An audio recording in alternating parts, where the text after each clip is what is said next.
विधानसभा निवडणुकीचं मतदान जाहीर झालं, मतदान झालं, निवडणुकीचा निकाल लागला. त्या निकालामध्ये महाराष्ट्रातील तुमच्यासमोर आलं. माझ्या मतदारसंघामध्ये तिथल्या जनतेने मतदारांनी मला नाकारलं. परंतु नाकारलं असलं तरी माझी नाळ जनतेशी जोडली गेलेली आहे. वंदनीय शिवसेना बाळासाहेब ठाकरेंचा मी लाडका सैनिक असल्यामुळे त्यांनी मला शिकवलं लढायचं आणि त्या उक्तीप्रमाणे नक्कीच आम्ही लढणार.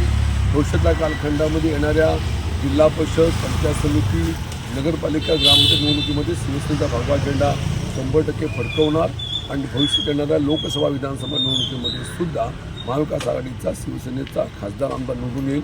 ही जबाबदारी निश्चितपणे आमच्यावरती असेल आणि म्हणून ह्या निवडणुकीच्या मतदानामध्ये नक्कीच ह्या मशीनमध्ये प्रचंड गोंधळ झालेला आहे असं माझं मत आहे.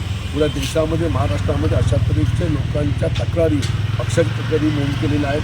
सर्वोच्च न्यायालयावरती लोकांचा विश्वास आहे की सर्वोच्च न्यायालय या बाबतीत योग्य ते निर्णय देईल आणि भविष्यातल्या कालखंडामध्ये पुन्हा एकदा शिक्कामोर्तब मतदान होईल असण्याची आशा व्यक्त करतो. माझ्या मतदारसंघामध्ये सुद्धा मला लोकांचा जो कौल होता त्या कौलच्या आधारे मी निवडून यायलाच पाहिजे असं माझं तिथलं हे होतं. पण ईव्हीएम मशीनच्या माध्यमातून प्रचंड गोंधळ झालेला आहे.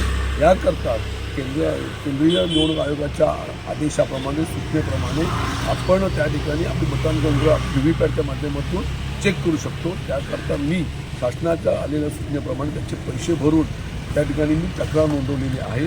मला आशा आहे की जे मतदारसंघ आमचे शिवसेनेचे बालेकिल्ले, आमचे बालेकिल्ले होते त्या ठिकाणी सुद्धा आम्हाला योग्य रीतीने न्याय मिळेल आणि त्या ह्याच्यामध्ये नक्की गोंधळ झालेला आहे, घोळ आहे असं माझं मत आहे. काही व्हीव्हीपॅटच्या माध्यमातून निश्चितच तिथे मला मतं जास्त मिळतील आम्हाला विश्वास आहे. ज्या मोजणी सुरू झाली त्यावेळेला पहिल्या काही तासाभरामध्ये पोस्टल मतांच्या माध्यमातून मी पुढं होतो. नंतर काही काळामध्ये ते मागे पडत गेलो. हा पराभव मला मान्य आहे. तो पराभवाने खचून जाणं राजनसावी नाही आहे. शिवसेनेचं जनतेत देणं लागतो त्या भूमिकेतून निश्चितपणे माझा पुढे कार्यकाळ चालू राहील अशा माझी आशा आहे. नाही हो, पाहिलं तुम्ही देशामध्ये, महाराष्ट्रामध्ये प्रत्येक निवडणुकीमध्ये ह्या मशीनच्याद्वारे गोंधळच झालेला आहे. अनेक लोकांना जे अपेक्षा होत्या त्या अपेक्षेवर निकाल न लागल्यामुळे अनेक लोकांनी त्या ठिकाणी आपला आक्षेप नोंदवलेला आहे. मला विश्वास आहे की व्हीव्हीपॅटच्या माध्यमातून ह्या असलेल्या निवडणूक आयोगाचं जे पोलखोल आहे ते नक्की बाहेर पडेल आणि त्याच्यामध्ये आम्हाला न्याय मिळेल अशी त्याची अपेक्षा आहे. दुसऱ्या पदासाठी कसं आहे की पहिल्या पदासाठी आहे, दुसऱ्या पदासाठी आहे हे मला माहिती नाही, पण त्यांची अशी रेस चालू राहणारच.